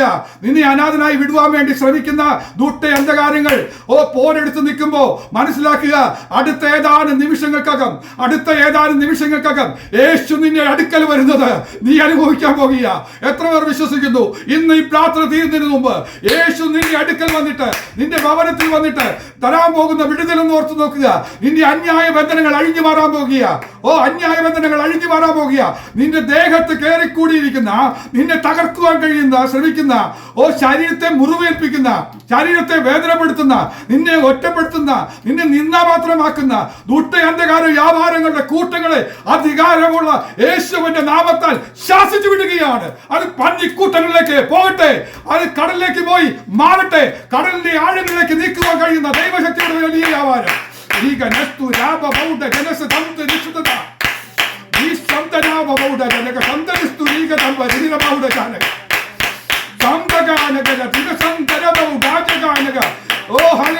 നിന്നെ അവൻ അനാഥനായി വിടുകയില്ല. അങ്ങനത്തെ ഒരു അവസ്ഥ ഉണ്ടെങ്കിൽ ഓർക്കുക, അവൻ അടുക്കൽ വരികയാണ്, നിന്റെ അടുക്കലേക്ക് വരുന്നു. അതിന്റെ പ്രത്യക്ഷ ലക്ഷണമാണ് ഈ കൊടുങ്കാറ്റ്. അതിന്റെ പ്രത്യക്ഷ ലക്ഷണമാണ് തളർച്ച, തിരമാല മുക്കുവാൻ ശ്രമിക്കുന്ന പ്രതിസന്ധികളൊക്കെ. ഒന്നും സംഭവിക്കില്ല. അവൻ പുറപ്പെട്ട് കഴിഞ്ഞാൽ അവന്റെ കൈ ഉയർന്നിരിക്കുകയാണ്. അവന്റെ കൈ ഉയർന്ന് ഒരു വാക്ക് പറയുമ്പോൾ, കാറ്റേ അടങ്ങ്, കടലെ ശാന്തമാക്. ഈ കടലിനെ ഇളക്കുന്നതിന് പിന്നിൽ വ്യാപരിക്കുന്ന ഒരു കാറ്റിന്റെ ശക്തിയുണ്ട്. അത് ദുഷ്ടാന്ധകാര വ്യാപാരം ഇളക്കുന്ന ശക്തിയാ. അതിനെ നിശ്ചലമാക്കുവാൻ കഴിയുന്ന ദൈവശക്തി ഇപ്പോൾ വ്യാപരിക്കട്ടെ. ഞാൻ വിളിച്ചു പറയാ, അവൻ വരുന്ന സമയത്ത് പ്രതിസന്ധികൾ ഉണ്ടാവും. യേശു കാനാവിലെ വീട്ടിൽ വന്നേ. കാനാവിലെ വീട്ടിൽ വന്നപ്പോ, കാനാവിലെ കല്യാണ കാര്യമൊക്കെ പറയാൻ പോയ ഒത്തിരി കാര്യങ്ങൾ ചരിത്രമായിട്ട് പല രീതിയിൽ ചരിത്രമൊക്കെ പറയുന്നുണ്ട്. ആ ചരിത്ര വിഷയത്തിലേക്കൊന്നും ഞാൻ പ്രവേശിക്കുന്നില്ല. എനിക്ക് ചരിത്ര വിഷയങ്ങളൊക്കെ പറയാൻ ഭയങ്കര പേടിയാ. കാരണം എന്താണെന്നറിയോ? ഒരാൾ ഒരു ചരിത്രം പറയും, മറ്റാൾ വേറെ ചരിത്രം പറയും, ഒരു പുസ്തകത്തിൽ വേറൊരു ചരിത്രം പറയും, അപ്പുറത്തെ പുസ്തകത്തിൽ വേറെ ചരിത്രം പറയും. പിന്നെ അതിൻ്റെ ഒരു ആധികാരികത കിട്ടാൻ വേണ്ടി ഞങ്ങളിങ്ങനെ പറയും, ജോസഫസ് പറഞ്ഞിരിക്കുന്ന പുസ്തകത്തിൽ കിടക്കുന്നതെന്ന് പറഞ്ഞു. ഞാനതും പറഞ്ഞ് ജോസഫസിന്റെ പുസ്തകമൊക്കെ മേടിക്കാൻ പോയി. ചെന്നപ്പോഴാണ് ഞെട്ടിപ്പോയത്. ജോസഫസിന്റെ പുസ്തകം എന്ന് പറഞ്ഞാൽ പല ബൈബിൾ വർഷം പോലെ പല വർഷം കിടക്കുക. ഇതിൽ ഏതോ കറക്റ്റെന്ന് എനിക്കറിഞ്ഞുകൂടാ. പ്രതിസന്ധി ഉണ്ടാക്കുന്നത്. അവസാനം ഞാൻ തീരുമാനിച്ചു ഇത്തരം കാര്യങ്ങൾ നിർത്തുക നല്ലതെന്ന്. അപ്പോൾ ഞാൻ അതിന് പറയാൻ പോകുന്നില്ല. എങ്കിലും ചില കാര്യങ്ങൾ സൂചന പറയട്ടെ. കാനാവിലെ കല്യാണ വീട്ടിൽ 3-ാം നാളിൽ ചെന്നു എന്ന് പറയുന്നതിനെ കുറിച്ച് ഒരു ചരിത്രഭാഗം പറയുന്നുണ്ട്. അവിടുത്തെ നാട്ടിലെ കല്യാണമൊക്കെ 7 ദിവസമാണെന്നാണ് പറയുന്നത്. ശരിയാണെന്ന് ഞാനങ്ങ് വിശ്വസിക്കുകയാണ്. ഇനി അങ്ങനെ അല്ലെങ്കിൽ എനിക്ക് കുഴപ്പമൊന്നുമില്ല. നിങ്ങളൊന്ന് വിശ്വസിക്കേ. 7 ദിവസമാണെന്ന് വിശ്വസിക്കുന്നു. അവർ പറയുന്നത് കാര്യം ഇങ്ങനെയാണ്. 1-ാം ദിവസം ഏറ്റവും VIP, അത് കഴിഞ്ഞാൽ അതിൻ്റെ അടുത്ത VIP. യേശുവിനെ വിളിച്ചത് 3-ാമത്തെ ദിവസമാണ് യേശുവിന് ശിഷ്യന്മാരെ വിളിച്ചത്. 7 ദിവസത്തെ കല്യാണത്തിന് വേണ്ടി ഉണ്ടാക്കിയ വീഞ്ഞ് യേശു ചെന്ന് കയറിയപ്പോൾ ദുഷ്ട അന്ധകാര വ്യാപാരം ചെയ്തൊരു പ്രശ്നം നോക്കണം. ആ വീഞ്ഞ് വറ്റിച്ചു കളഞ്ഞു. ഒരു കാരണവശാലും അത് തീരാൻ വഴിയില്ല. യേശു ചെന്നു. എന്താ ലക്ഷ്യം? മറ്റൊന്നുമല്ല, യേശുവിന് കൊടുക്കില്ല. യേശുവിന് വീഞ്ഞ് കിട്ടാതെ നാണം കെട്ടു പോകണം. നിന്നെ നാണം കെടുത്തുവാൻ, ഇല്ലാതെയാക്കാൻ വേണ്ടി ശ്രമിക്കുന്ന ചില ശക്തികളൊക്കെ അപ്പോഴേ എഴുന്നേറ്റ് വരും. ഇതാ ഞാൻ പറഞ്ഞത്. അല്പം കട്ടിയുള്ള കാര്യമാണ്, അല്പം ആഴമുള്ള കാര്യമാണ്. നമ്മുടെ ജീവിതത്തിൽ നമ്മൾ പലരും പറഞ്ഞിട്ടില്ലേ, ഞാൻ ഉപവാസം തുടങ്ങി, പ്രാർത്ഥന തുടങ്ങി, ദൈവത്തോട് കൂടുതൽ അടുത്തപ്പോഴാണ് എൻ്റെ വീട്ടിൽ പ്രശ്നം വന്നതെന്ന്. അതെ, ശരിയാ, അത് വളരെ ശരിയാ. കാരണം എന്താ? നീ കൃപയിലേക്ക് അടുക്കുന്നതോറും പ്രശ്നം കൂടി വന്നില്ലേ, പെരുകി വന്നില്ലേ? പക്ഷെ വിഷമിക്കണ്ട. ഇത്തരം പ്രശ്നം വരുന്നത് എന്താണെന്നറിയോ? നീ ദൈവത്തോട് അടുത്ത് ചെന്നപ്പോൾ അവൻ നിന്നോട് അടുത്ത് വരും. പിശാച് നിന്നെ വിട്ട് ഓടിപ്പോവും. ആ ഓടിപ്പോകുന്നതിൻ്റെ ഇടയ്ക്ക് എന്തെങ്കിലും പിശാച് ഒന്ന് കാണിച്ചു കൂട്ടുന്നതാണ് ഈ ചില പ്രതിസന്ധികൾ. പക്ഷെ ആ പ്രതിസന്ധിയിൽ നീ ലജ്ജിച്ചു പോവുകയില്ല. കാരണം കർത്താവ് പറയാ, എൻ്റെ നാഴിക, ഞാൻ അടുക്കൽ വരുന്ന, ഞാൻ ഇടപെടുന്ന, ഞാൻ പ്രവർത്തിക്കുന്ന ഒരു സമയം വന്നാൽ ഈ പരിപാടി ഒന്നും നടക്കില്ല. വറ്റിപ്പോയ വീഞ്ഞിന് പകരം കിണറ്റിലെ വെള്ളം നിറച്ചു കോരിയെടുത്ത്, ഓ സ്തോത്രം, 6 പറ കൊള്ളുന്ന കൽപ്പാത്രങ്ങളിൽ 6 കൽപ്പാത്രം നിറച്ചു കവിഞ്ഞ് അത് മുഴുവൻ വീഞ്ഞാക്കി വെച്ചിട്ട് പോരായ്മയൊക്കെ മാറ്റി. ഒന്നുകൂടെ ഓർത്ത് നോക്കി, എന്താ ഇവര് വരുത്താൻ ഉദ്ദേശിച്ചത്? 3-ാമത്തെ ദിവസമാണ് യേശുവിനെ വിളിച്ചതെങ്കിൽ ഏറ്റവും VIPസിന് കൊടുക്കണൊക്കെ കഴിഞ്ഞിട്ട് കൊടുക്കാൻ വേണ്ടി തീരുമാനിച്ചപ്പോ, അതാണ് വിരുന്നുവാഴി പറയുന്നത്, നീ ഇത്രയും നല്ല വീഞ്ഞ് എടുത്തു വെച്ചിരിക്കുകയായിരുന്നു, അത് ആദ്യം കൊടുക്കേണ്ടതല്ലായിരുന്നോ? ആദ്യത്തെ ദിവസം കൊടുക്കണ്ടായിരുന്നു, അന്നൊന്നും കൊടുക്കാതെ. ഇന്ന് യേശു വന്നപ്പോ നിനക്ക് ഏറ്റവും നല്ലത് തരാൻ പോവുകയാണ്. നിന്നെ നിന്നയാക്കാൻ ശ്രമിച്ചെടുത്ത് നിന്നെ മാനിച്ച് നിന്നെ റോയലാക്കി നിന്നെ VIP ആക്കി മാറ്റുവാൻ കഴിയുന്ന ദൈവകൃപ ഏറ്റെടുക്കാൻ ഒന്ന് ശ്രമിച്ചു നോക്കിയേ. അതാണ് ദൈവത്തിന്റെ സാന്നിധ്യം. നിന്നെ അനാഥനായി വിടുകയില്ല. ഞാൻ നിന്റെ അടുക്ക വരും. കാരണം എന്താ? ദുഷ്ടന്റെ കാര്യം ചെയ്യാൻ പോവുക. നിന്റെ കുടുംബത്തെ നിന്നയാക്കി, നിന്റെ മറ്റുള്ളവരുടെ മുന്നിൽ നിന്നാപാത്രമാക്കി അപമാനമാക്കി മാറ്റുവാൻ ശ്രമിക്കുമ്പോൾ എൻ്റെ യേശു അടുക്ക വരും. അവൻ വന്നാൽ നിനക്ക് ഈ പ്രതിസന്ധി ഒന്നും ഉണ്ടാവില്ല. ഈ പ്രതിസന്ധിക്ക് ദൈവം പരിഹാരം വരുത്തുക തന്നെ ചെയ്യും. ഇനി ഒന്നുകൂടെ ഓർത്ത് നോക്ക്, ലാസറിന്റെ വീട്ടിലൊന്ന് ഓർത്ത് നോക്കി. ലാസറിന്റെ വീട്ടിൽ കർത്താവ് പോകുന്നുണ്ട്. ദുഷ്ടന്റെക്കാരൻ എന്താ ചെയ്തത്? മാർത്തയെ മറിയെ അനാഥയാക്കുവാനായിട്ട് ലാസറിനെ കൊന്നുകളഞ്ഞു. ആ ദീനം വന്ന് ലാസറിനെ കൊന്നുകളഞ്ഞു. എന്നാൽ ദൈവം വിട്ടുകൊടുത്തില്ല, കർത്താവ് വിട്ടുകൊടുത്തില്ല. അവരുടെ അടുക്കിലേക്ക് വന്നു. 4-ാം നാളിൽ അവൻ വന്നു. ലാസറിനെ ഉയർപ്പിച്ചു, തിരികെ കൊടുത്തുവെങ്കിൽ അനാഥരായി വിടുവാൻ ദൈവത്തിന് പദ്ധതിയില്ല. ഹല്ലേലൂയ. ദുഷ്ട അന്ധകാരത്തിന് നിന്നെ ഒറ്റപ്പെടുത്തുവാൻ, നിന്നെ ഹല്ലേലൂയ ഓടിച്ചു കളയാനായിട്ട് പദ്ധതിയുണ്ട്. ശരിയാണോ? ഇസബേലിന്റെ ശക്തി എന്താ ചെയ്തത്? ശക്തനായ ഏലിയാവിനെ ഒറ്റപ്പെടുത്തി അവൻ ഓടിപ്പോയി. ചൂരച്ചെടുത്ത് തണലിൽ പോയിരിക്കേണ്ട ഗതികേട് വന്നത് മനസ്സിലായോ? ദുഷ്ട അന്ധകാരത്തിന്റെ പ്രത്യേകത എന്താ അറിയോ? നിന്നെ ഒന്ന് ഒറ്റയ്ക്ക് കിട്ടണം. ഒറ്റയ്ക്ക് കിട്ടി കഴിഞ്ഞാൽ അവിടെയാണ് ചെകുത്താന്റെ പണിപ്പുര ഇടാൻ പോകുന്നത്. ആദാം ഇല്ലാത്ത സമയത്ത് ഹവ്വയുടെ അടുത്ത് പാമ്പ് വന്നതുപോലെ ഉപായത്താൽ പറ്റിക്കാൻ നോക്കുന്നത്. നിന്നെ ഒന്ന് ഒറ്റയ്ക്ക് കിട്ടാൻ വേണ്ടി കാത്തിരിക്കുക. നീ ദൈവകൃപയിൽ നിൽക്കുമ്പോൾ നിന്റെ അടുത്ത് വരാൻ പറ്റുന്നില്ല. അപ്പൊ എന്തെങ്കിലും പ്രതിസന്ധി ഉണ്ടാക്കി, ഒരു ഇളക്കമുണ്ടാക്കി, ഒരു പെരുക്കമുണ്ടാക്കി, ഒരു ഓളം ഉണ്ടാക്കി, നീ അതിൽ പേടിച്ച് ഒറ്റപ്പെട്ട് നിലവിളിക്കാൻ തുടങ്ങും. നിന്നെ ഒന്ന് ഒറ്റയ്ക്ക് കിട്ടാൻ വേണ്ടി ശ്രമിക്കുന്നത്. പക്ഷെ എൻ്റെ കർത്താവ് പറയാ, ഈ ശക്തി, ഈ പ്രതിസന്ധി വരുത്തുവാൻ എൻ്റെ ദൈവം അനുവദിക്കില്ല. ഞാൻ നിന്റെ അടുക്കൽ വരും. അവൻ അടുക്കൽ വന്നിട്ട് ലാസറിന്റെ വീട്ടിൽ പ്രതിസന്ധിക്ക് പരിഹാരം വരുത്തിയെങ്കിൽ ദൈവമക്കളെ, ഞാൻ ദൈവത്തെ സ്തുതിക്കുക. ഒരെണ്ണം കൂടെ വേണമെങ്കിൽ ഉദാഹരണം പറയാം. കർത്താവ് പെസഹ ഒരുക്കാൻ വേണ്ടി ശിഷ്യന്മാരെ പറഞ്ഞേക്കുന്നുണ്ട്. എനിക്ക് അത്ഭുതം തോന്നിയൊരു ഭാഗമാണ്. യേശുവിന് അറിയാം വീട് ഒരു വലിയ വീടാണെന്നും എല്ലാവർക്കും കൂടെ ഇരിക്കാൻ പറ്റുന്ന ഒരു മാളിക മുറിയുള്ള വീടാണെന്നൊക്കെ യേശുവിന് അറിയാം. ശിഷ്യന്മാർക്ക് അറിയില്ല. അപ്പോൾ ശിഷ്യന്മാരറിയാതെ ആ വീടുമായിട്ട് അത്രയും ബന്ധമുള്ള ഒരു വീട്, യേശുവിന് ഭയങ്കര ബന്ധവും അടുപ്പവും, പറഞ്ഞാൽ മതി, അവിടെ റെഡി ആയിട്ടിരിക്കുക. എപ്പോഴും പറഞ്ഞു വിട്ടിരിക്കുന്ന പോലെ തെളിപ്പതി സന്ദേശം കിട്ടിയത് എന്താണെന്ന് പറഞ്ഞുകൂടാ. അവർക്ക് വേണ്ടി ഒരുക്കി വെച്ചിരിക്കുക. കർത്താവ് വരാൻ വേണ്ടി കാത്തിരിക്കുക. ഇത് ശിഷ്യന്മാർ അറിഞ്ഞിട്ട് പോലുമില്ല. അതുകൊണ്ടൊരു അടയാളം പറഞ്ഞു. നിങ്ങൾ പോകുന്ന സമയത്ത് ഒരു പുരുഷൻ ഒരു കുടം വെള്ളവുമായിട്ട് വരുന്നത് കാണുമ്പോൾ അവന് പിന്നാലെ പോയാൽ മതി. ആ വീട്ടിലേക്ക് എത്താം. അവിടെയാണ് നമ്മൾ ചിന്തിക്കേണ്ട വിഷയം. ഇത് ഒരിക്കലും സംഭവിക്കാത്ത കാര്യമാണ്. ഈ അടയാളം നടക്കാത്ത കാര്യമാണ്. കാരണം എന്ന് പറഞ്ഞാൽ ഇസ്രായേലിന്റെ ചരിത്രം പറയുന്നത് പുരുഷൻ വെള്ളം ചുമന്ന് നടക്കാറില്ല. പുരുഷൻ വെള്ളം ചുമന്ന് നടക്കുന്ന പ്രശ്നം കാണാൻ പറ്റുന്ന കാഴ്ചയല്ല. എന്നാൽ ഇവിടെ സംഭവിക്കുകയാണ്, ഈ പുരുഷൻ വെള്ളം ചുമന്ന് നടക്കുക. അതൊരു അത്ഭുതം. നമുക്കറിയാം, ഇസ്ഹാക്കിന് ഭാര്യയൊക്കെ അന്വേഷിച്ച് പോയപ്പോൾ നമ്മൾ കാണുന്നുണ്ട്, റിബേക്ക വെള്ളം എടുക്കുന്നതും കോരുന്നതും ഒക്കെ പെണ്ണുങ്ങളാണ്. ഇത്രോന്റെ ആടുകളെ മേയ്ക്കുന്ന സിപ്പോറ വെള്ളം എടുക്കുന്നത്. അപ്പൊ സ്ത്രീകളാണ് അവിടെയെല്ലാം വെള്ളം കൊണ്ട് നടക്കുന്നത്. ഒരു പുരുഷൻ വെള്ളം കൊണ്ടുമായിട്ട് നടക്കുന്ന കാഴ്ച കാണാനേ പറ്റില്ല. ഇവിടെ ഒരു കാഴ്ച, അത്ഭുതകരമായ കാഴ്ച. അതെന്താ സംഭവം? കർത്താവ് വരുന്ന ദിവസം കിണറ്റിലെ വെള്ളം പറ്റി. ആരുടെ വീട്ടിലെ? ഈ വലിയ മാളികയുള്ള വലിയ വീട്ടിലെ കിണറ്റിലെ വെള്ളം പറ്റി. എന്താ തെളിവ്? ആ പ്രദേശത്ത് മുഴുവൻ വരൾച്ച വന്നെങ്കിൽ ഒരു മനുഷ്യനല്ല കാണുക, ഒരു 10-100 പേരെങ്കിലും കുടമായിട്ട് നടക്കണ്ടാവും വെള്ളം കിട്ടാൻ വേണ്ടി. ഇത് വേറെ ആരുമില്ല, ഒരു മനുഷ്യൻ മാത്രം കുടമായിട്ട് വരുന്നു. ഇതൊന്ന് ചിന്തിക്കേണ്ട ചില ആഴങ്ങൾ ഞാൻ പറയുക. ദൈവമക്കളെ, നമ്മൾ കർത്താവിന് വേണ്ടി ചിലതൊന്ന് ഒരുക്കി കഴിയുമ്പോൾ, നമ്മുടെ ഭവനമുറി ഒരുക്കി കഴിയുമ്പോൾ, കർത്താവിന് സ്വീകരിക്കാൻ വേണ്ടി നമ്മളെ എല്ലാം തയ്യാറായി കഴിയുമ്പോൾ, അതിൻ്റെ പിന്നിൽ ഒരു പ്രശ്നം ഉണ്ടാക്കിക്കൊണ്ട് ചിലതിനെ വറ്റിച്ച്, ചില ഉറവകളെ വറ്റിച്ച്, ചില പ്രതിസന്ധി ഉണ്ടാക്കുന്ന ദുഷ്ട അന്ധകാരമുണ്ട്. എന്നാൽ എൻ്റെ കർത്താവ് പറയുക, അതിന് പരിഹാരം വരുത്താൻ ഓ ഹല്ലേലൂയ. നീ ഇറങ്ങി പുറപ്പെട്ടതിന്റെ പിന്നാലെ 2 ശിഷ്യന്മാരെ അയക്കുക. ഞാൻ ഒന്നും കൂടെ പറഞ്ഞാൽ, ഒരു വചനദൂതുമായിട്ട് ശിഷ്യന്മാർ വന്നിരിക്കുക. ഒരു വചനദൂതുമായി ശിഷ്യന്മാർ വന്നിരിക്കുക. വചനദൂതുമായിട്ട് എന്ന് വരുമ്പോ ഓർക്കുക, ഇനി ആ വീട്ടിൽ പ്രതിസന്ധിയില്ല. ആ വീട് ലോകം മുഴുവൻ അറിയപ്പെടാൻ പോകുക. ആ വീട് പ്രസിദ്ധമാകാൻ പോകുക.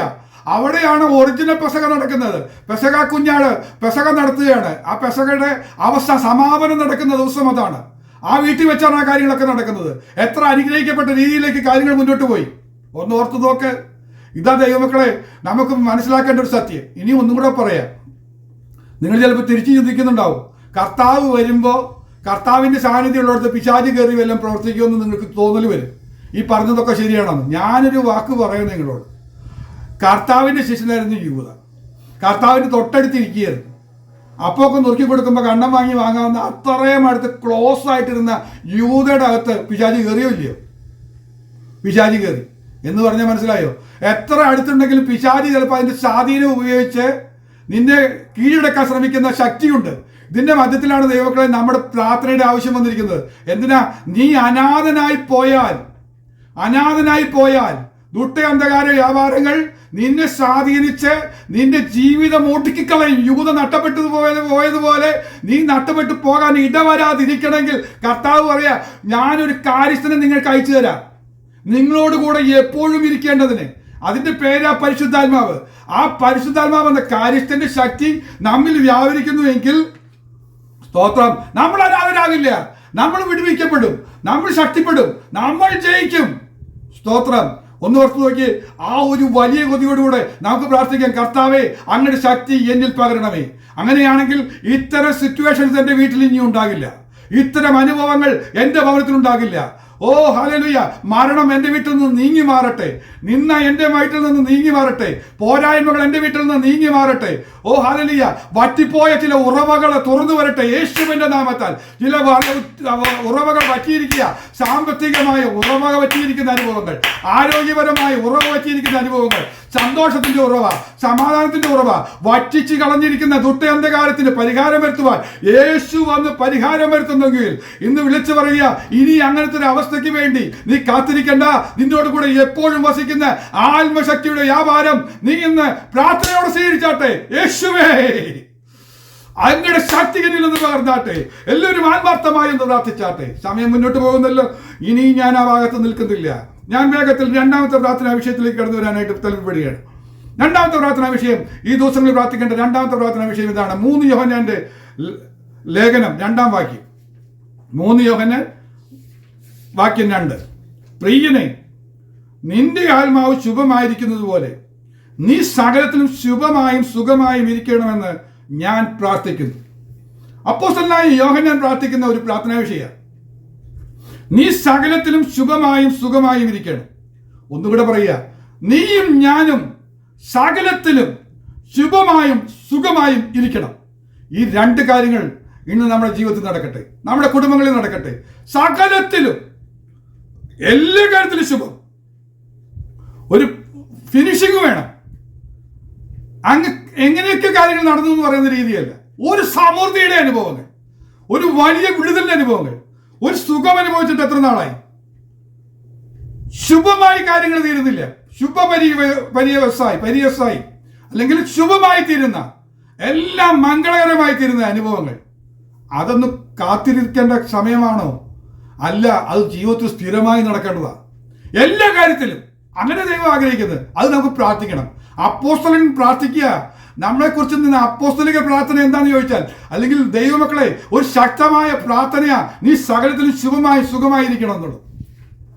അതിനെക്കുറിച്ച് എനിക്ക് ഏറെ നേരം പറയാനുണ്ട്, ഏറെ കാര്യങ്ങളും പറയാനുണ്ട്. എന്നാൽ അതിനു മുമ്പ് ഞാനൊരു ശ്രദ്ധേയമായ ഒരു കാര്യം നിങ്ങളുടെ ശ്രദ്ധയെ കൊണ്ടുവരട്ടെ. ഇത് സംഭവിക്കുന്നത് ചോദിച്ചു കഴിഞ്ഞാൽ, ദാനിയേൽ ഒരു ഉദാഹരണം പറയാം, അതിനുശേഷം ഞാൻ അങ്ങോട്ട് വരാം. ദാനിയേൽ പ്രവചനം 6:28 വായിക്കുന്നത്, അവസാന വാക്യം വായിക്കുന്നത്, എന്നാൽ ദാനിയേൽ ദാര്യാവേശിന്റെ വാഴ്ചയിലും പാർസി രാജാവായ കോരശിന്റെ വാഴ്ചയിലും ശുഭപ്പെട്ടിരുന്നു. വിശ്വസിക്കാൻ പറ്റുമോ? എങ്ങനെ സംഭവിക്കും? ഈ പാർസി രാജാവായ കോരശും ദാര്യാവേശം എന്നൊക്കെ പറഞ്ഞു കഴിഞ്ഞാൽ നമ്മൾ വിചാരിക്കുക 2 രാജാക്കന്മാര്.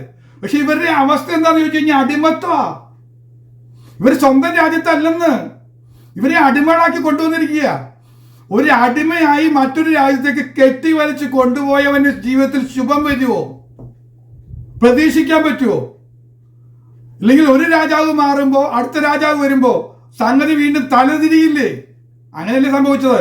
ജോസഫിനെ അറിയാത്ത ഒരു ഫറവോൻ വന്നപ്പോൾ സിറ്റുവേഷൻ മാറി. എന്നാൽ ഇവിടെ പറയുക, ഈ ദാനിയേലിനെ അറിയാത്ത മറ്റൊരു രാജാവ് വന്നാലും, കോരശ് വന്നാലും, ദാര്യാവേശ് ആണെങ്കിലും അവരൊക്കെ ഭരിക്കുന്ന സമയത്ത് ദാനിയേൽ ശുഭപ്പെട്ടിരുന്നു. ഈ ദാനിയേൽ ശുഭപ്പെട്ടിരുന്നതിന്റെ കാരണങ്ങളൊക്കെ നമുക്ക് ധാരാളം അറിയാം. ഒറ്റ വിഷയത്തിൽ ഒറ്റ വാചകത്തിൽ പറയാൻ പറ്റുന്ന കാര്യം ഇതാണ്: അവന്റെ പ്രാർത്ഥനാ ജീവിതമാണ് അവന്റെ ജീവിതത്തിൽ ശുഭത വരുത്തിയത്. ജീവിതത്തിന്റെ ചുറ്റും പ്രതിസന്ധി ഉണ്ടെങ്കിലും, ആയിരിക്കുന്ന ചുറ്റുപാടിൽ മുഴുവൻ പ്രതിസന്ധി ഉണ്ടെങ്കിലും പ്രാർത്ഥിച്ചാൽ ശുഭമായിരിക്കാൻ കഴിയുമെന്ന്. അതുകൊണ്ടാണ് ഞാൻ പറഞ്ഞത്, ഈ ദിവസങ്ങളിൽ മറ്റ് പ്രാർത്ഥനാ വിഷയങ്ങളൊക്കെ ഒന്ന് മറന്നേക്ക്. അതിനൊന്നും ഒരു ഫോഴ്സും കൊടുക്കണ്ട.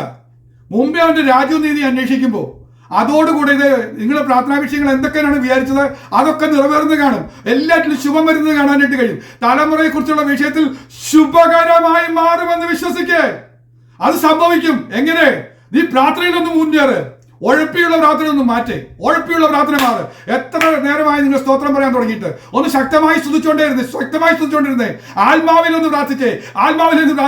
ഇത് എന്നോടുള്ള ദൂതാണല്ലോ, എന്റെ കുടുംബത്തോടുള്ള ദൂതാണല്ലോ. കർത്താവേ, എനിക്ക് ശുഭമായിരിക്കണം, സുഖമായിരിക്കണം. ഒരു സുഖമില്ലെന്നേ ശരീരത്തിൽ, അവിടെ കൊണ്ട് തീർന്നോ? മനസ്സിനൊരു സുഖമില്ലെന്നേ, ചുറ്റും ഒരു അസ്വസ്ഥതയാന്നേ. ഈ രീതിയൊന്നും മാറണ്ടേ? നീ സകലത്തിലും സുഖമായും ശുഭമായും ഇരിക്കണം. പറ്റുന്ന സിറ്റുവേഷൻ മുഴുവൻ ബന്ധനമാ, സിറ്റുവേഷൻ മുഴുവൻ അടിമത്തമാ, സിറ്റുവേഷൻ മുഴുവൻ നിനക്ക് യോഗ്യമല്ലാത്തതാ ഒക്കെയാണെങ്കിലും പ്രാർത്ഥനയിൽ മുന്നേറുന്നവരെ സംബന്ധിച്ച് എല്ലാം ശുഭമായി വരും. സുഖമായി നീ ഇരിക്കും. ശരിയാണോ? എനിക്ക് ദാനിയേലിനെ ഭയങ്കര വിഷമമുള്ള മനുഷ്യനാണ്. പണ്ടെന്റെ ചെറുപ്പത്തിൽ ദാനിയേലിനെ കുറിച്ച് പ്രവചന പുസ്തകം വായിക്കുമ്പോൾ ദാനിയേലിനോട് ഇരച്ച രോഷവും ദേഷ്യമൊക്കെ വന്നിട്ടുണ്ട്. എപ്പോഴാന്ന് ചോദിച്ചു കഴിഞ്ഞാൽ, ശദ്രക്കിനെയും മേശക്കിനെയും അഭേദനെയും കൊണ്ട് തീ കൊണ്ടിടുക. അവര് 3 ആളോളന്നേ തീ കൊണ്ടിടുമ്പോ ദാനിയേൽ മിണ്ടുന്നേ ഇല്ല. ദാനിയേൽ ആ വഴിക്ക് വരുന്നില്ല. ദാനിയേൽ കുമ്പിട്ടോ. അപ്പോഴാ 2-ാമത്തെ അധ്യായത്തിന്റെ അവസാന ഭാഗത്ത് വായിക്കുന്നത് എന്താ സംഭവം എന്ന് വെച്ച് കഴിഞ്ഞാൽ, അന്ന് ദാനിയേലിന് ഡ്യൂട്ടി എവിടെയെന്ന് വെച്ചാൽ കോവിലത്താ. രാജാവും ആക്കാരും അവിടെ കൊട്ടാരത്തിന്റെ മുകളിൽ നിന്ന് ഇങ്ങനെ നോക്കുന്ന കൂട്ടത്തിൽ ആ ടീമിന്റെ കൂടെ ആര് നിൽക്കുന്നുണ്ട്? ദാനിയേൽ നിൽക്കുക. അതുകൊണ്ട് ദാനിയേലിന് കുമ്പിടൊന്നും വന്നില്ല. ഈ പിള്ളേരുടെ വിഷയത്തിൽ നിന്ന് ഇടപെടാനോ സംസാരിക്കാനോ ദാനിയേൽ പോയില്ല. ഇത് വായിച്ചപ്പോണ്ടായ ഒരു ആത്മീക രോഷമൊക്കെ വിഷമമൊക്കെ വന്നു. ദൈവമക്കളെ, എന്നാലൊന്ന് ഓർത്തു നോക്ക്. ദാനിയേലിന് അറിയാം, ഞാൻ സേവിക്കുന്ന ദൈവം അവരെക്കാൾ വലിയ വിശ്വാസ. ഞാൻ ഇടപെടണ്ട, എന്റെ ദൈവം ഇടപെടുന്നു എന്ന് വിശ്വസിക്കാൻ കഴിഞ്ഞ ഒരു ഭക്തനാ. അവനറിയാം. ഇതാ ഞാൻ പറഞ്ഞത്, അവൻ ശുഭപ്പെട്ടിരുന്നു. അവന് കൊട്ടാരം വിട്ട് ഇറങ്ങേണ്ടി വന്നില്ല. അവൻ ഒന്ന് ഓർത്തു നോക്കി. ഇനി നമ്മളൊന്ന് ഓർത്തു നോക്കി. ദാനിയേൽ സിംഹക്കുഴിയിൽ പോവുക. സിംഹക്കുഴിയിൽ പോയി കിടക്കുമ്പോൾ സാധാരണ സിംഹക്കുഴിയിൽ ആരെങ്കിലും ഇട്ട് കഴിഞ്ഞാൽ പിന്നെ ആരും തിരിഞ്ഞു നോക്കാറില്ല. കാരണം ആളെ കാണില്ല, കുറച്ച് എല്ല് മാത്രമേ ഉണ്ടാവുള്ളൂ. പക്ഷെ രാജാവ് പിറ്റേ ദിവസം ചെന്നിട്ട് സുഖമായിരിക്കുന്നോ എന്ന് ചോദിക്കുമ്പോൾ പറയാ, ഞാൻ സുഖമായിട്ടിരിക്കുകയാണ്, എനിക്ക് ഒരു കുഴപ്പമില്ല, സിംഹത്തിന്റെ പുറത്ത് കിടന്ന് സുന്ദരമായിട്ട് ഉറങ്ങിയെന്ന്. ഇതാ ദൈവമക്കളെ പറഞ്ഞത്, ജീവിതത്തിലെ പ്രതിസന്ധിക്കൊക്കെ പരിഹാരം വരുത്താൻ കഴിയുന്ന ശുഭമായിട്ടിരിക്കാൻ പറ്റുമെന്ന് എങ്ങനെ ഞാൻ ഒന്നുകൂടെ വിളിച്ചു പറയാം. പ്രാർത്ഥനാ ജീവിതത്തിൽ മുന്നേറിയാൽ ശുഭപ്പെട്ടിരിക്കാൻ കഴിയും. ഇനിയും മുന്നോട്ട് ഞാൻ വേഗത്തിൽ നിന്ന് പോകട്ടെ. അത് എങ്ങനെയാ എൻ്റെ പരിപാടി എന്ന് ചോദിച്ചു കഴിഞ്ഞാൽ, ഒന്ന് ഞാൻ പറഞ്ഞു പ്രാർത്ഥനാ ജീവിതമാണ്. രണ്ടാമത്തെ കാര്യം പറയാം. യെശയ്യാ പ്രവചനം 48-ാമത്തെ അധ്യായം 17-ാമത്തെ വാക്യം. യെശയ്യാ പ്രവചനം 48:17.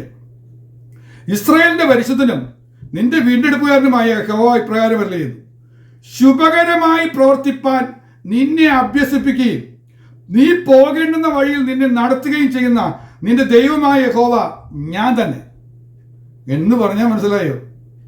പ്രാർത്ഥന മാത്രമല്ല, നീ പ്രാർത്ഥിക്കാൻ തയ്യാറായാൽ ഈ പ്രാർത്ഥനാ വിഷയം എടുത്ത് നിങ്ങൾ പ്രാർത്ഥിക്കാൻ തുടങ്ങി. ഏത് അപ്പോസ്തലിക പ്രാർത്ഥന ഞാൻ അതിന് പേരിട്ടിരിക്കുന്നത്.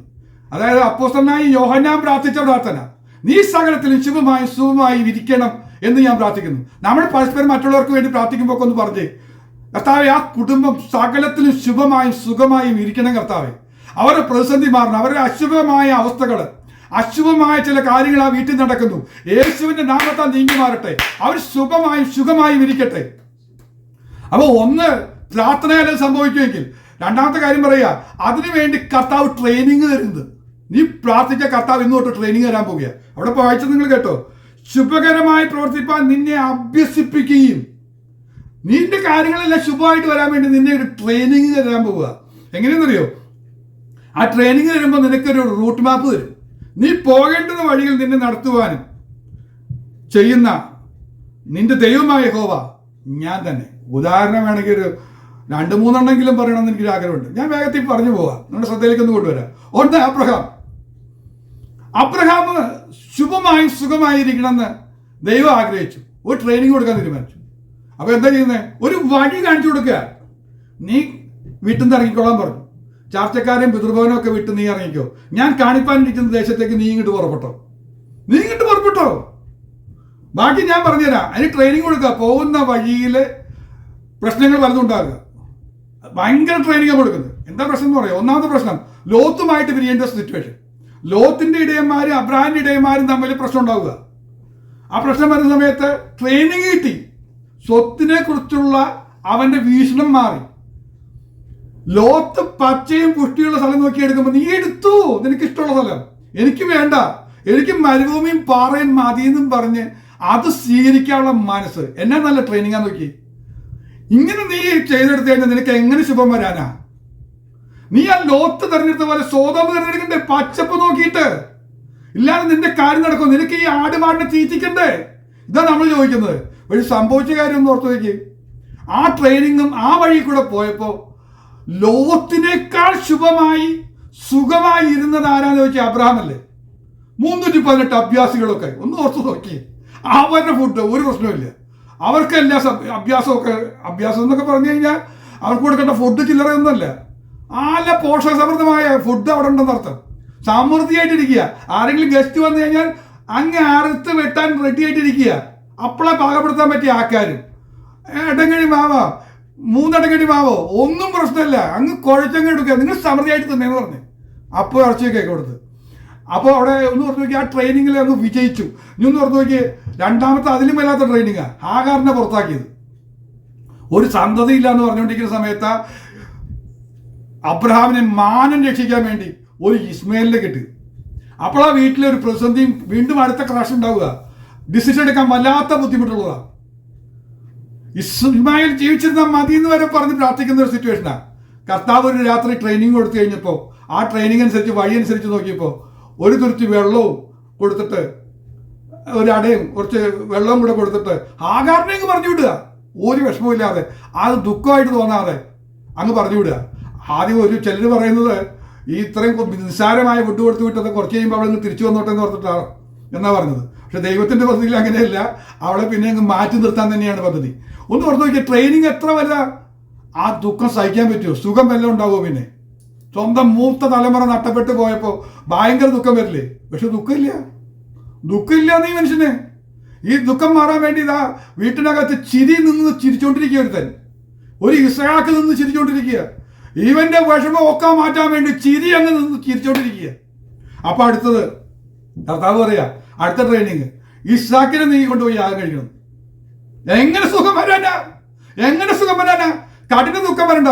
പക്ഷെ ട്രെയിനിങ് കിട്ടിയ മനുഷ്യന് ദുഃഖമൊന്നുമില്ല. ചെക്കനെ കൊണ്ട് പോകുന്ന പോക്കൊന്ന് നോക്കി, മല കയറി പോകുന്ന പോക്ക് ഞാൻ അത്ഭുതപ്പെട്ടു പോയിട്ടുണ്ട്. എങ്ങനെയാ പറ്റുന്നത്? 3 ദിവസം മിണ്ടാൻ പറ്റിയിട്ടില്ല, മറ്റേ വേലക്കാരൻ കൂടെയുള്ള കാരണം. എന്നിട്ട് രക്ഷപ്പെട്ടു എന്ന് വിചാരിച്ചിരിക്കുന്ന നേരത്തെ ചെക്കനെടുത്ത് വന്നിട്ട് ചോദിക്കുക, കത്തിയും വിറകും ഒക്കെ ഉണ്ട്, സംഭവം ശരിയാ, ആർക്കാളുള്ള ആട്ടുംകുട്ടിയോടെ എന്ന് ചോദിക്കുമ്പോൾ തകർന്നു പോയില്ലേ? പക്ഷെ ഈ മനുഷ്യന് ട്രെയിനിങ് കിട്ടിയ കാരണം തകരുന്നുമില്ല, കരയുന്നുമില്ല, കെട്ടിപ്പിടിച്ച് കരയുന്നുമില്ല, പൊട്ടിക്കരഞ്ഞ് തിരിച്ചോടുന്നു ഒന്നുമില്ല. മനുഷ്യൻ പറയാ യഹോവ കരുതിക്കൊള്ളുന്നും പറഞ്ഞ് ആ ട്രെയിനിങ്ങിൽ വിജയം ഓർത്ത് നോക്കി. വല്ല ദുഃഖമുണ്ടോ അവിടെ?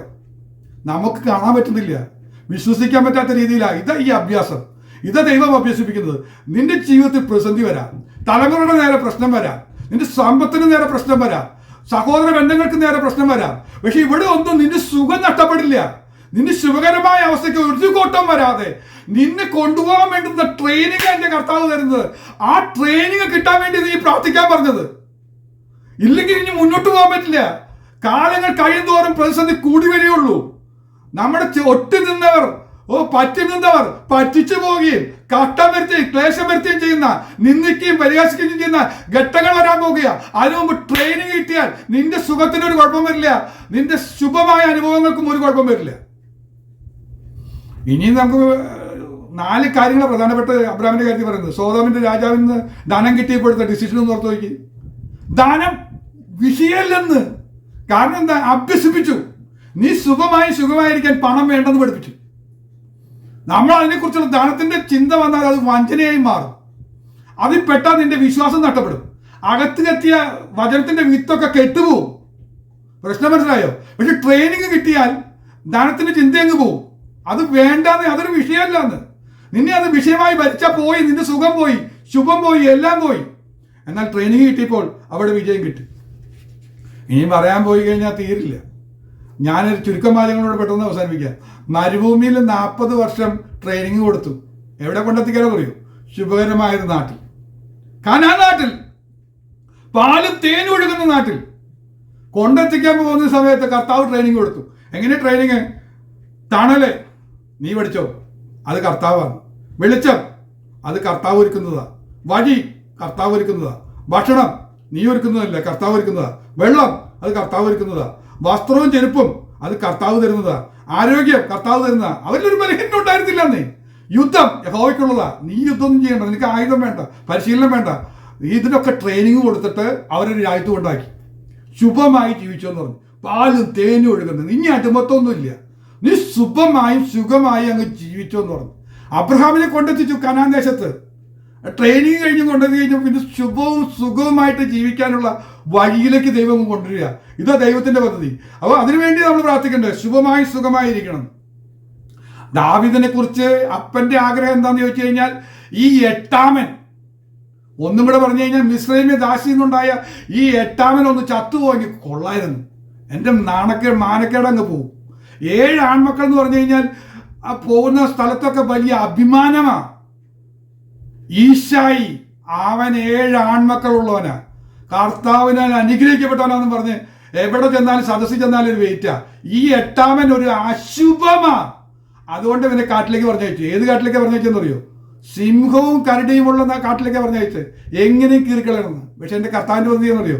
യുദ്ധത്തിനായി എൻ്റെ കൈകളെയും പോരിനായി എൻ്റെ വിരലുകളെയും അഭ്യസിപ്പിക്കുന്നു.